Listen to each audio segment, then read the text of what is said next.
ସେଇ सर्वत्र विद्यमान परम कारुणिक आमर दयालु पिताଙ୍କୁ ଆମେ ସ୍ମରଣ ରଖି ବିଷୟକୁ ଆମେ ଆସିବା।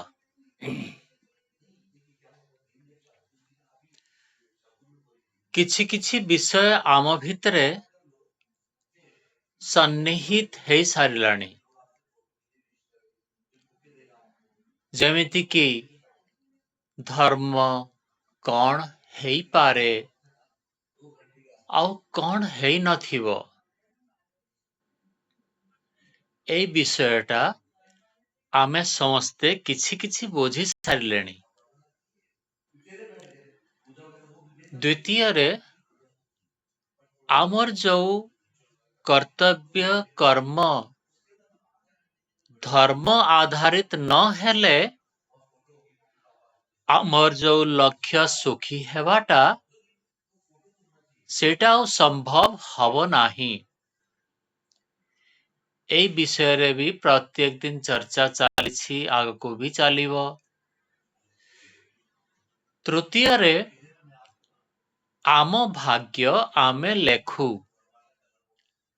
କାଲି ଆମର ଅବସ୍ଥା କଣ ହେବ ସେଇଟା ଆମେ ହିଁ ଆଜିର କର୍ମରେ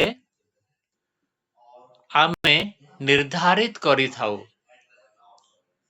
ଆଜି ଯାହା କରିବା କାଲି ସେଇଟା ହେବ, ସେଇଟା ହେବାର ସମ୍ଭାବନା ହେବ। କିନ୍ତୁ ଯଦି ଆଜି କରିବାନି ଆଉ କାଲି ହେଇଯାଉ, ଏଇ ଧାରଣା ଯଦି ରହିବ ସେଇଟା ଗଡ଼ବଡ଼ ଅଛି। ସେଇଠି ଆମର ଭୁଲ ହେଇଯାଉଛି। ଲୋଭ, ମୋହ, କ୍ରୋଧ ଏଇ ତିନୋଟି ଜିନିଷ ଅଛି। ଏଇ ତିନୋଟି ଜିନିଷକୁ ଆଧାର କରି ଆମେ ଦୁଇଟା ଜିନିଷ ଉତ୍ପନ୍ନ ହୁଏ। ଲୋଭ, ମୋହ, କ୍ରୋଧକୁ ଆଧାର କରି ବେଶ କରି ସେଇଥିରୁ ଦିଟା ଜିନିଷ ହେଲା ରାଗ ଆଉ ଦ୍ୱେଷ। ରାଗ ମାନେ କ୍ରୋଧ ନୁହେଁ, ରାଗ ମାନେ ଆସକ୍ତି, ବସ୍ତୁ ପ୍ରତି ଆସକ୍ତି କିମ୍ବା ବସ୍ତୁ ପ୍ରତି ଦ୍ୱେଷ।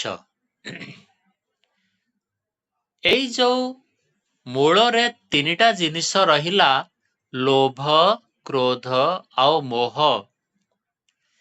ଏଇ ତିନିଟା ଯାକ ଆମର ପ୍ରାରବ୍ଧ ହିସାବରେ ଆମକୁ ମିଳିଥିଲା।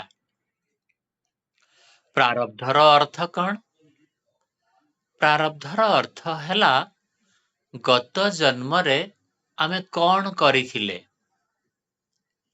ଓ ତା ପୂର୍ବ ଜନ୍ମ ଗୁଡାକରେ କଣ କରିଥିଲେ, ସେଇ ସବୁ କର୍ମର ବାସନା ରୂପୀ ସଂସ୍କାର ଓ ପୁଣ୍ୟ ସଂସ୍କାର, ଏଇ ଦିଟା ସଂସ୍କାର ଆଧାରରେ ଆମକୁ ଜନ୍ମ ମିଳିଥାଏ।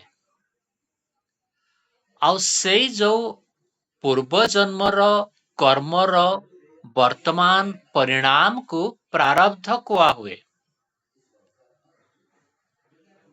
ଆଉ ସେଇ ପ୍ରାରବ୍ଧରେ ଆମର ବର୍ତ୍ତମାନର କର୍ମ ଯୋଡି ହେଇକିନା ଭାଗ୍ୟ ବନେ। ତ ପ୍ରାରବ୍ଧ ତ ସତ କଥା, ଲୋଭ କେତେ ଅଛି ଆମ ମନରେ, ଗତ ଜନ୍ମରୁ ଆସିଲା। ମୋହ କେତେ ଅଛି ମନରେ, ଗତ ଜନ୍ମରୁ ଆସିଲା। ଆଉ କ୍ରୋଧ କେତେ ଅଛି ମନରେ, ସେଇଟା ବି ଗତ ଜନ୍ମରୁ ଆସିଲା। ଏଇ ଯୋଉ ତିନିଟି ବିଷୟ, ଏଇ ତିନିଟି ଯାକ ବିଷୟ ଏହା ପରିବର୍ତ୍ତନଶୀଳ ଅଟେ। ଯେମିତି ଆପଣ ଛାପଟା ପକେଇବେ ମନରେ, ସେମିତି ସଂସ୍କାର ହେବ। ଏଇଥିରେ ଆଉ କୌଣସି ଦ୍ୱନ୍ଦ୍ୱ ଆପଣମାନଙ୍କର ନାହିଁ। ଯଦି ଛାପଟା ଠିକ ଉଚିତ ହିସାବରେ ପକେଇ ଚାଲିବେ, ତାହେଲେ ଏଇଟା ବର୍ତ୍ତମାନର କ୍ରିୟମାଣ କର୍ମ ଆପଣ କରିଚାଲିଛନ୍ତି। ଆଉ ସେଇ ଯୋଉ ପୂର୍ବର ପ୍ରାରବ୍ଧ କର୍ମରେ ଯାହା ଆସିଥିଲା, ବର୍ତ୍ତମାନର କ୍ରିୟମାଣ କର୍ମରେ ସେମାନେ ଆଉ ଗୋଟିଏ ଭାଗ୍ୟକୁ, ଆଉ ଗୋଟେ ପରିଣାମକୁ ପରିବର୍ତ୍ତିତ ହେଇଯାଆନ୍ତି। ଯଦି ଜଣେ ଲୋଭୀ, ତା ମନରେ ଯୋଉ ଲୋଭଟା ଅଛି ସବୁଦିନ ରହିବନି, ସେଇଟା ସିଏ ଚାହିଁଲେ ପରିବର୍ତ୍ତନ କରିବ। ଯଦି ଜଣେ ମୋହଗ୍ରସ୍ତ, ସିଏ ଅଜ୍ଞାନୀ, ସିଏ ବୁଝିପାରୁନି, ସିଏ ଚେଷ୍ଟା କଲେ ଆସ୍ତେ ଆସ୍ତେ ସେ ବୁଝିବା କ୍ଷମତାକୁ ବା ଜ୍ଞାନକୁ ହାସଲ କରିପାରିବ। ସେମିତି ଜଣେ କ୍ରୋଧୀ ବ୍ୟକ୍ତି, କ୍ରୋଧ କରି କରି ତାର କ୍ରୋଧ କରିବା ପ୍ରାରବ୍ଧ ଆସିଛି। ଏବେ ସେ ପୁଣି ଜାଣି ଶୁଣି ଜାଗ୍ରତ ହେଇକିନା କ୍ରୋଧିତ ହଉନି। ମନରେ କ୍ରୋଧ ଆସୁଛି ଆଉ ବାହାରକୁ ପ୍ରକାଶ କରୁନି। ତ ସେଇ ଯୋଉ ପ୍ରାରବ୍ଧ, ଲୋଭ, କ୍ରୋଧ, ମୋହ, ଆଉ ଏପଟେ ଯୋଉ କ୍ରିୟମାଣ ତାର ଓଲଟା କର୍ମ, ଏଇ ଦିଟା ଯାକ ମିଶିକିନା ତା ମନରେ ଗୋଟିଏ ଯୋଉ ଛାପ ବା ସଂସ୍କାରକୁ ସିଏ ପରିବର୍ତ୍ତନ କରି ଚାଲିବ। ଆଉ ଯୋଉଟା ପରିଣାମୀ ଛାପଟା ପଡ଼ିଲା, ମାନେ ପ୍ରାରବ୍ଧର ପରେ କ୍ରିୟମାଣ ଦିଟା ମିଶିକିନା ଜୀବନ ସାରା ଯୋଉଟା ହେଲା, ସେଇ ପରିଣାମଟା ପୁଣି ତା ସାଥିରେ ଆର ଜନ୍ମକୁ ଯିବ, ପୁଣି ଆର ଜନ୍ମରେ ସିଏ କାମ କରିବ। ଏମିତି ଭାବରେ ଆମର ଏଇ ସମସ୍ତ ଆଧ୍ୟାତ୍ମିକ ଯାତ୍ରା, ଆଧ୍ୟାତ୍ମିକ ପ୍ରତିକ୍ରିୟା କ୍ରିୟା ଏଇଟା ଚାଲିଥିବ। ଅନନ୍ତ କାଳରୁ ଅନନ୍ତ କାଳ ପର୍ଯ୍ୟନ୍ତ ଏଇ ସମସ୍ତ କ୍ରିୟା ଚାଲିଥିବ। ଏଇ କ୍ରିୟା ସମୟ ଭିତରେ ଗୋଟିଏ ସୁବିଧା ବିଷୟ ହେଲା କି ମନୁଷ୍ୟ ଜନ୍ମ ଯେତେବେଳେ ଆମେ ପାଇବା, ଆମେ ସମସ୍ତ ସୁଖ ସ୍ୱାଚ୍ଛନ୍ଦ୍ୟରେ ଆମେ ନିଜକୁ ଭରି ପାରିବା।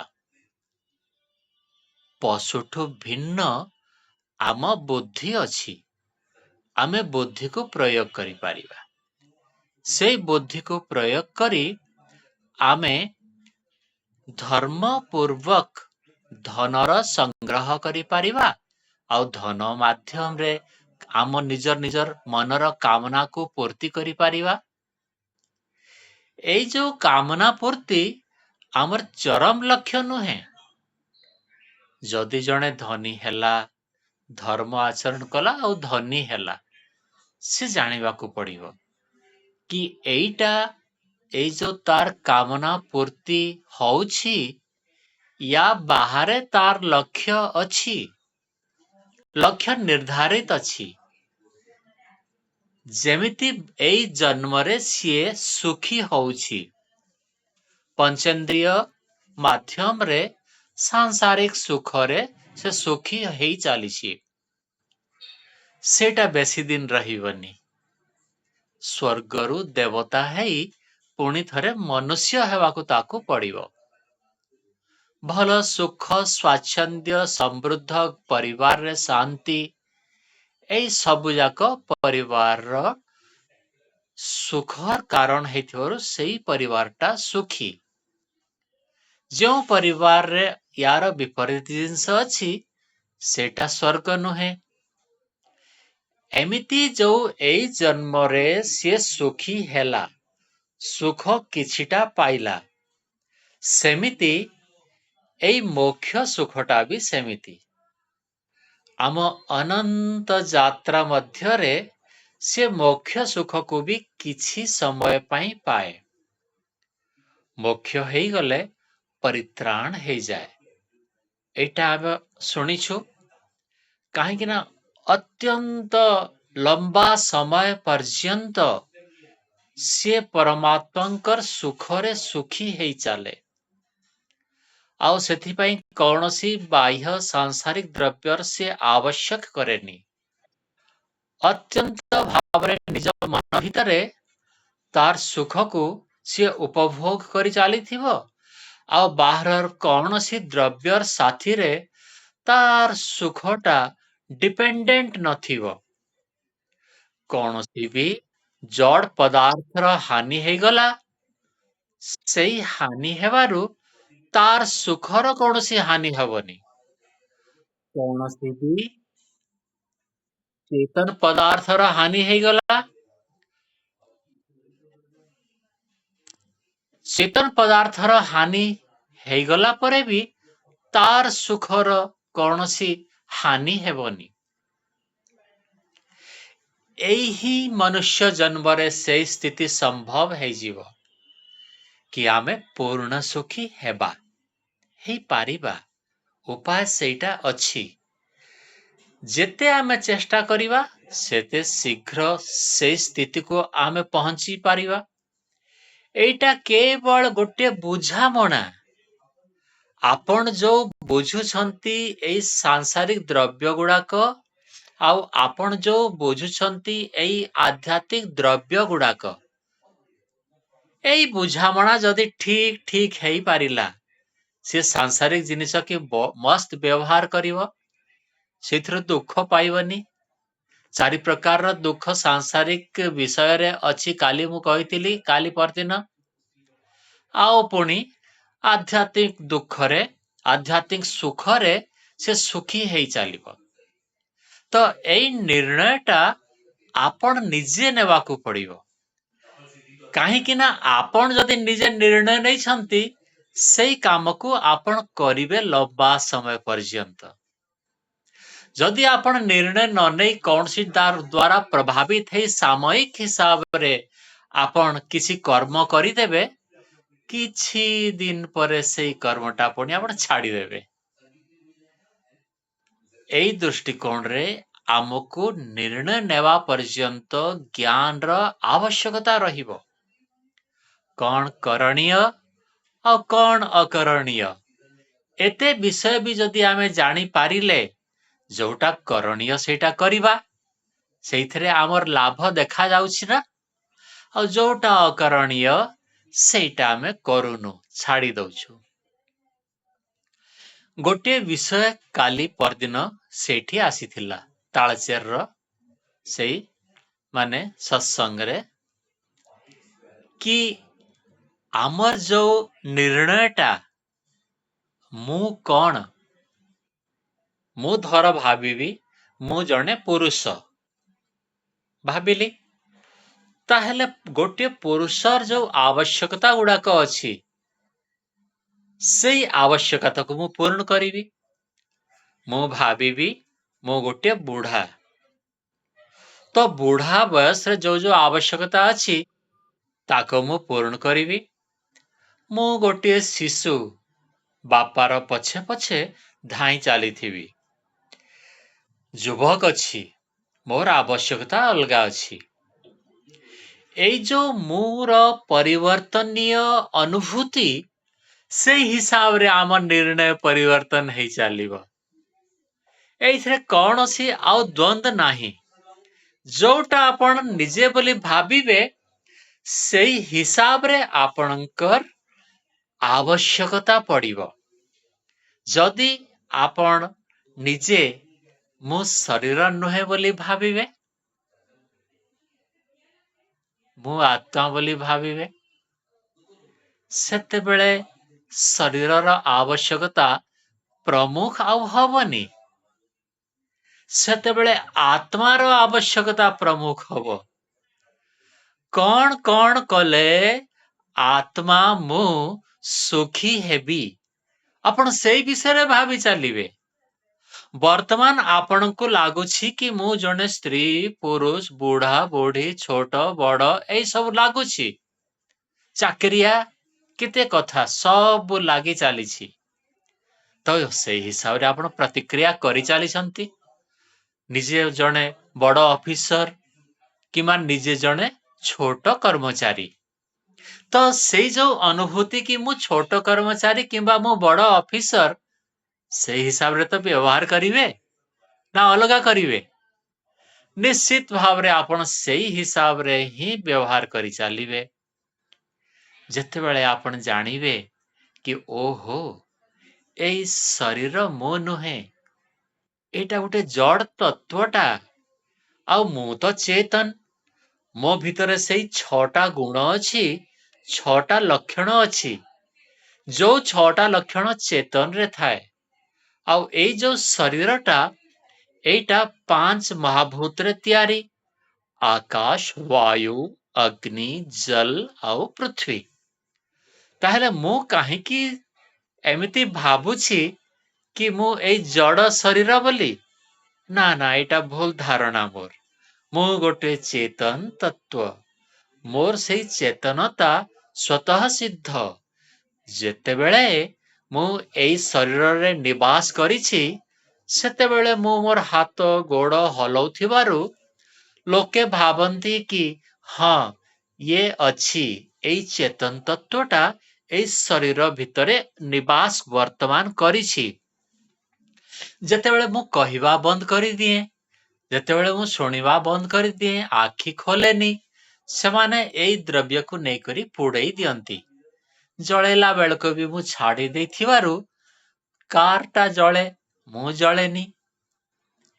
ଏଇ ଯୋଉ ସମ୍ବନ୍ଧ ବାର ବାର ଏଇ ବିଷୟକୁ, ଏଇ ସତ୍ୟକୁ ଆପଣଙ୍କର ମନ ଭିତରେ ଚିନ୍ତନ ପ୍ରକ୍ରିୟାରେ ରଖିବାର ଆବଶ୍ୟକତା ରହୁଛି। ଯଦି ଚିନ୍ତନ କରି ଚାଲିଛନ୍ତି, ତାହେଲେ ଆପଣ ସତ୍ୟର ନିକଟତର ହେଇ ହିଁ ଚାଲିବେ। ନିଶ୍ଚୟ ହେବେ। ଆଜି ଯାଏଁ ଏପରି ଚିନ୍ତନ କରିନଥିଲେ। ଏଇ ସତ୍ୟଟା ସତ୍ୟ ହେଲେ ବି ଆମେ ତାକୁ ବିଶ୍ୱାସ କରିପାରୁନୁ। ଯେମିତି କି ମୃତ୍ୟୁ ଭଳି ସତ୍ୟକୁ ବି ଆମେ ବର୍ତ୍ତମାନ ମନେ ରଖିନୁ। ଆମେ ଯେତେବେଳେ ଏଇ ଭିତରେ, ଆମ 5 ଜଣ ଭିତରେ ମୃତ୍ୟୁକୁ ଅନୁଭବ କରିବା କି ଆରେ ମୁଁ ସତରେ ମରିବି, ମୋର କେହି ରହିବେ ନାହିଁ, ସେମାନେ ବି ମରିବେ, ମୁଁ ବି ମରିବି। ଏଇ ଯେତେ ଯେତେ ଜଡ଼ ଦ୍ରବ୍ୟ ମୁଁ ସଂଗ୍ରହ କରି ଚାଲିଛି, ସେଇ ସବୁ ମୋ ସାଥିରେ ମୁଁ ନେଇକି ଯାଇପାରିବି ନାହିଁ। ଏପରିକି ମୋର ନିଜର ଏଇ ଶରୀର ଯାହାକୁ ମୁଁ ବୋଲି ଭାବୁଛି, ୟାକୁ ମଧ୍ୟ ନେଇପାରିବିନି। ତାହେଲେ କଣ ଏଇ ମିଛ ମାୟାରେ ମୁଁ ଲାଗିବି? କଣ ପାଇଁ ଏତେ ମେହନତ କରିବି? କଣ ପାଇଁ ଏଇ ସବୁ ଜିନିଷକୁ ମୁଁ ମହତ୍ତ୍ୱ ଦେଇ ଚାଲିବି, ଯୋଉଟା ତାନେ ମୁଁ ନେବାର ହିଁ ନାହିଁ? ଯୋଉଟା ନେବାର ଅଛି ତାକୁ ମୁଁ ସଂଗ୍ରହ କରି ଚାଲିବି। ଯୋଉଟା ମତେ ନେଇକରି ଯିବାର ସମ୍ଭାବନା ଅଛି, ତା ଛଡା ଅନ୍ୟ କୌଣସିଥିରେ ମୁଁ ସମୟ ଲଗେଇବି ତ ନାହିଁ। ମୁଁ ଧନ ବି ଲଗେଇବିନି, ଆଉ ମୋର ବଳ ମୋଟେ ଲଗେଇବିନି। ମୋର ବଳ ତ କେବଳ ସେଇ ପରମାର୍ଥ, ଯୋଉ ଜିନିଷଟା ମୁଁ ନେଇକିନା ଯିବି। ଦାନ, ରକ୍ଷା ଆଉ ସେବା ମୁଁ କରି ଚାଲିବି। ଆଉ ସେଇଥିରୁ ଯୋଉ ଉତ୍ପନ୍ନ ହେବ ମୋର, ତାର ମାନେ ପୁଣ୍ୟଟା, ସେଇ ପୁଣ୍ୟଟା ହିଁ ମୋ ସାଥିରେ ଯିବ। ତାହେଲେ କେତେ ପ୍ରକାରରେ ଆମର ମନ ପରିବର୍ତ୍ତନ ହେଇଯିବ, ଗୋଟିଏ କ୍ଷଣରେ ପରିବର୍ତ୍ତନ ହେଇଯିବ। ମୁଁ ଗୋଟେ ଏଇଟା ଦେଖୁଥିଲି ୟୁଟ୍ୟୁବର ଭିଡିଓଟେ, ସେଇଥିରେ ଏବେ ବେଦାନ୍ତର ମାଲିକ ସିଏ ତାଙ୍କ ପୁଅକୁ ହରେଇଲେ। ଦୁଃଖର ବିଷୟ, ତାକୁ ଖରାପ ଲାଗୁଥିଲା। ବେଦାନ୍ତର ମାଲିକ ସିଏ 75% ତାଙ୍କର ଯୋଉ ଜୀବନର କମାଇ, ତାକୁ ସିଏ ଚ୍ୟାରିଟିରେ ଦାନ କରିଦଉଛନ୍ତି। କି ମୁଁ ଚ୍ୟାରିଟିରେ ହିଁ ମୋର ବାକି ସବୁ କରିବି, ବାକି କେବଳ 25% ବିଜନେସରେ ଲଗେଇବି। ଆପଣ ଭାବନ୍ତୁ କି ଏଇ ଯୋଉ ଦୃଷ୍ଟିକୋଣର ପରିବର୍ତ୍ତନ ତାଙ୍କ ଭିତରେ ଆସିଲା, ସେଇଟା ତାଙ୍କ ପୁଅର ମୃତ୍ୟୁ କାରଣ ହେଲା ନା? ଯଦି ପୁଅର ମୃତ୍ୟୁ ହେଇନଥାନ୍ତା ଏମିତି ଅସମୟରେ, ଏଇ କଥାକୁ ସିଏ ରିଏଲାଇଜ କରି ପାରିଥାନ୍ତେ କି? କେବେ ବି ନୁହେଁ। ସେମିତି ହିଁ ତାଙ୍କ ଜୀବନ ଚାଲିଥାନ୍ତା। କିଛି ଅସୁବିଧା ନାହିଁ, ପୁଣି ବୁଢା ହେଇଯାଇଥାନ୍ତେ, ଆଉ ତାଙ୍କର ଧନ ଯେମିତି ବେଦାନ୍ତ କମ୍ପାନୀରେ ଲାଗିକିନା ଅଛି, ସେମିତି ଲାଗିକିନା ରହିଥାନ୍ତା। କିନ୍ତୁ ଦାନ, ସେବା ଆଉ ରକ୍ଷାରେ ଲାଗି ନଥାନ୍ତା। ତ ସେଇ ଯୋଉ ପରିବର୍ତ୍ତନରେ ତାଙ୍କର ଗୋଟିଏ ଭାବନାର ପରିବର୍ତ୍ତନ ହେଇ କର୍ମର ପରିବର୍ତ୍ତନ ହେଇଗଲା। ସେଇ କର୍ମର ସାରାଂଶକୁ ପୁଣ୍ୟ ଭାବରେ ସେ ଆର ଜନ୍ମକୁ ନେଇକରି ଯିବା ପାଇଁ ସମର୍ଥ ହେଇଯିବେ। ଆମ ଭିତରେ ଯେତେ ଧନ ଅଛି ଆମେ ବି ନେବାନି, ଆମେ ବି କେବେ ବି ତାକୁ ନେଇଯିବାନି। ଯଦି ଆସ୍ତେ ଆସ୍ତେ ପ୍ରତ୍ୟେକ ଦିନ ଆମେ କିଛି କିଛି ଏମିତି ଏଇ ବିଷୟରେ ଚିନ୍ତନ କରିବା, ତାହେଲେ ଗୋଟିଏ କୁକୁରକୁ ପ୍ରତିଦିନ ଆପଣ ବିସ୍କୁଟ ଦେବା ପାଇଁ ଗୋଟେ ଇଚ୍ଛା ହେବ। ତାପରେ ଗୋଟେ ପ୍ୟାକେଟ ବି ଦେବା ପାଇଁ ପ୍ରତିଦିନ ଇଚ୍ଛା ହେବ। କେତେ? 10 ଟଙ୍କା ମାତ୍ର ନା? ମାସ ସାରା ଦେଲେ ବି ସେଟା 300 ଟଙ୍କା। ତାପରେ ବିଲେଇଟେ ଆସି ଆପଣ ପାଖରେ ଗୁଡୁ ଗୁଡୁ ହେଇ ଗୋଡରେ ଘଷି ହେଇକିନା ଯାଉଥିବ। ଆପଣଙ୍କର ଭିତରେ ଏମିତି ହିସାବରେ ଲୋଭର ନଷ୍ଟ ଆପଣ କରିବା ପାଇଁ ସମର୍ଥ ହେଇପାରିବେ। ଏଇଟା କରାଯାଇପାରିବ। ଆଜିର ବିବୃତ୍ତି ଆରମ୍ଭ ଏଇଠୁ ହେଇଥିଲା କି ଲୋଭ, ମୋହ ଆଉ କ୍ରୋଧ, ଏଇ ତିନିଟା ଜିନିଷରୁ ଆମେ ଦିଟା ଜିନିଷ ପାଉ। କଣ କଣ? ଆସକ୍ତି ବା ରାଗ ଆଉ ଦ୍વેଷ। ଏଇ ଯୋଉ ରାଗ ଆଉ ଦ୍वेଷ ଥିବା ପର୍ଯ୍ୟନ୍ତ ଆମର ଜନ୍ମ ଚାଲିଥିବ, ଜନ୍ମ ପରେ ଜନ୍ମ। ଆଉ ଲୋଭ, କ୍ରୋଧ, ମୋହ ଏଇ ତିନିଟା ଥିବା ପର୍ଯ୍ୟନ୍ତ ରାଗ ଦ୍వేଷ ବନ୍ଦ ହବନି। ଆମକୁ ଏବେ ଚାଲାକିରେ ଦେଖିବାକୁ ପଡିବ କି ମୁଁ କେମିତି ଏଇ ରାଗ ଦ୍वेଷକୁ ବନ୍ଦ କରିବା ପାଇଁ ଲୋଭକୁ ନଷ୍ଟ କରିବି, କ୍ରୋଧକୁ ନଷ୍ଟ କରିବି ଆଉ ଅଜ୍ଞାନ ରୂପକ ମୋହକୁ ନଷ୍ଟ କରିବି। ଏହି ପ୍ରତିଜ୍ଞା ନିଜେ ନିଜ ଭିତରେ କରିବାକୁ ପଡିବ। ମୋତେ ଜଣା ପଡିଲା କି ମୁଁ କହିଲେ ଆପଣଙ୍କର କରିଦେବେ, ସେମିତି ସମ୍ଭବ ନୁହେଁ। ଅତି ନିଜର ହିସାବରେ ମୁଁ ଆପଣମାନଙ୍କୁ କହିବି କି ସେଇଟା ସମ୍ଭବ ହବନି। ଏଇ କରିବା ନ କରିବାଟା ଆପଣଙ୍କର ନିର୍ଣ୍ଣୟ ହେବ। ଆଉ ମୁଁ ଯଦି କହିଦେବି, ଆପଣ ସେଇ ସ୍ଥିତିକୁ ନ ଆସିବା ପୂର୍ବରୁ ମୁଁ କହିଦେବି, ସେଥିପାଇଁ ସେଇଠି ମୋର ଭୁଲ ହେଇଯାଉଛି। ନା, ଠିକ ଅଛି, ଆପଣ ପଚାରିବେ, ମୁଁ କହିବି। ଏପରିକି ବ୍ୟକ୍ତିଗତ ପ୍ରଶ୍ନ ପଚାରିବେ, ପୁଣି ମୁଁ କହିବି। କିନ୍ତୁ ମୁଁ ଆପଣଙ୍କୁ ଇନଷ୍ଟ୍ରକ୍ସନ ଦେବାର, ଏଇ କାମ କରନ୍ତୁ, ଏଇ କାମ କରନ୍ତୁ ନାହିଁ, ସେସବୁ ଆଉ ମୁଁ କହିବା ନାହିଁ। ଯେତେ ଯୋଉମାନେ ଅବଜର୍ଭ କଲେ, ସଂଗ୍ରହ କଲେ କଥାକୁ, ସେତେ ସେମାନେ ତାକୁ ଗ୍ରହଣ କରିପାରନ୍ତି। ଆଉ ନ କଲେ ବି ମୋର ଦ୍ୱାରା ଯେତେ ହେବା କଥା ସେତେରେ ମୁଁ ନିଜକୁ ସୀମିତ ରଖିବି। ଏଇ 10-15 ଦିନ ଭିତରେ ଏଇ ଦୃଢତାଟା ମୋ ମନରେ ଆସିଲା, ଏଇ ବିଚାର ଆସିଲା। ଅନ୍ୟଥା ମୁଁ ଏଇ ସମସ୍ତଙ୍କୁ ସାଧକ ଦୃଷ୍ଟିକୋଣରେ ଦେଖିବାର ଆରମ୍ଭ କରିଦେଇଥିଲି। ଆଉ ନିଜକୁ ଇନଷ୍ଟ୍ରକ୍ଟର, ବାପରେ ବାପ, ମୋଷ୍ଟ ଡେଞ୍ଜରିୟସ୍ ଫେଜ୍ ସେଇଟା। ସେମିତି ଆଉ କରାହବନି। ଆପଣମାନେ ସୁଖୀରେ, ସୁଖପୂର୍ବକ, ଅଚିନ୍ତା ନିଜର ନିର୍ଣ୍ଣୟ ନେଇ ସାହସ ପୂର୍ବକ ଯଦି ଆଗେଇ ଚାଲିବେ, এই ସବୁ ବିଷୟକୁ ବୁଝି ବୁଝି ନିଜ ଭିତରକୁ ଗ୍ରହଣ କରି ଚାଲିବେ, এই ଶାଶ୍ୱତ ପରିବର୍ତ୍ତନ ସମ୍ଭବ ଅଛି। ମୋକ୍ଷର ଅବଧି 40,000 ଥର এই ସୃଷ୍ଟି ଅସ୍ତ ଆଉ ପ୍ରାରମ୍ଭ ହେବ, ପୁଣି ନଷ୍ଟ ହେବ, ପୁଣି ପ୍ରାରମ୍ଭ ହେବ। 40,000 ଥର। ଗୋଟିଏ ଥର ସୃଷ୍ଟି ନଷ୍ଟ ହେବା ପାଇଁ ଆଉ ଆରମ୍ଭ ହେବା ପାଇଁ ଗୋଟିଏ ସୃଷ୍ଟି କ୍ରମର ଏଇଟା 8,64,000 ବର୍ଷ। 864 କୋଟି ବର୍ଷ। 864 କୋଟି ବର୍ଷରେ ଗୋଟିଏ ସୃଷ୍ଟି କ୍ରମ ଆରମ୍ଭ ହେଇ ଶେଷ ହୁଏ, ପୁଣି ସୃଷ୍ଟି ଆରମ୍ଭ ହୁଏ। ତ 864 କୋଟି केते लंबा आउ सेमिति 864 कोटी इंटू 40,000 समय पर्यंत सेते दीर्घ समय पर्यंत अर्थात 31 नील 10 खरब 40 अरब वर्ष पर्यंत आपण से परमात्मा परम सुख को आपण अनुभव करिवे। बहुत लंबा समय हेइथिबारु लोके याकू कहंती कि आपणकर आउ जन्म मरण चक्र हवनी। एमिथि दृष्टिकोण रे जदि देखिवा आमर केते मेहनत करूछु आमे सांसारिक सुख पाई, किंतु टिके अधे मेहनत तो आध्यात्मिक सुख को पाइबा पाई आमे चेष्टा करिवा उचित।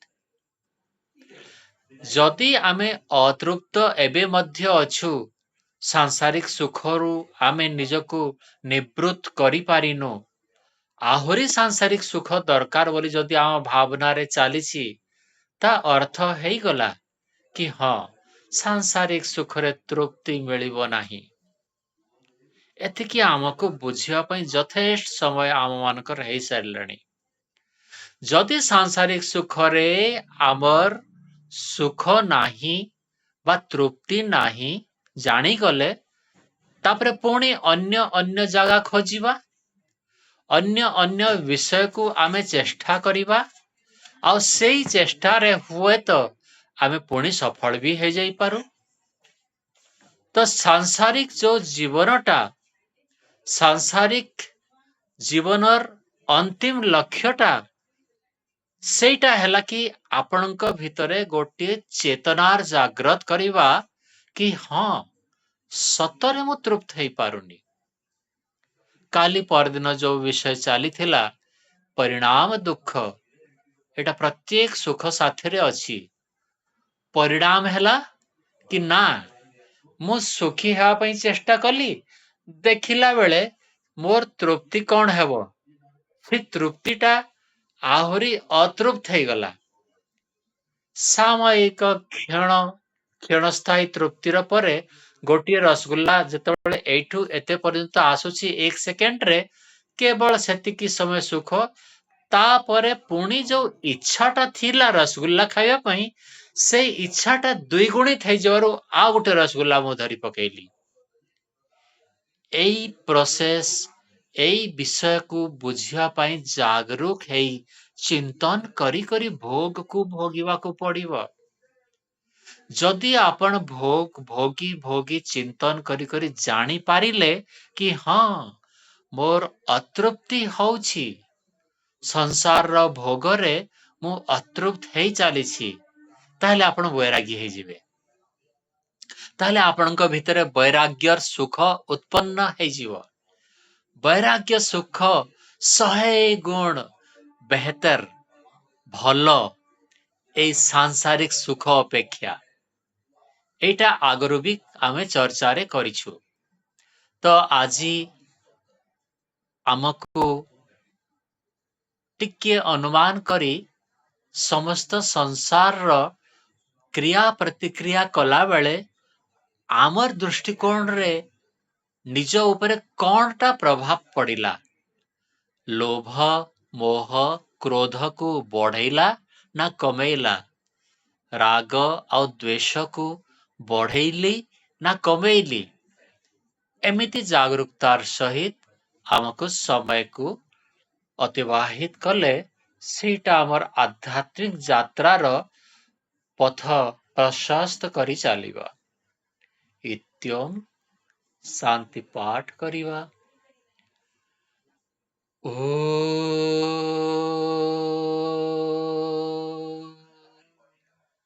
शांति शांति शांति। सर्वेभ्यो नमः। सबको सादर नमस्ते जी।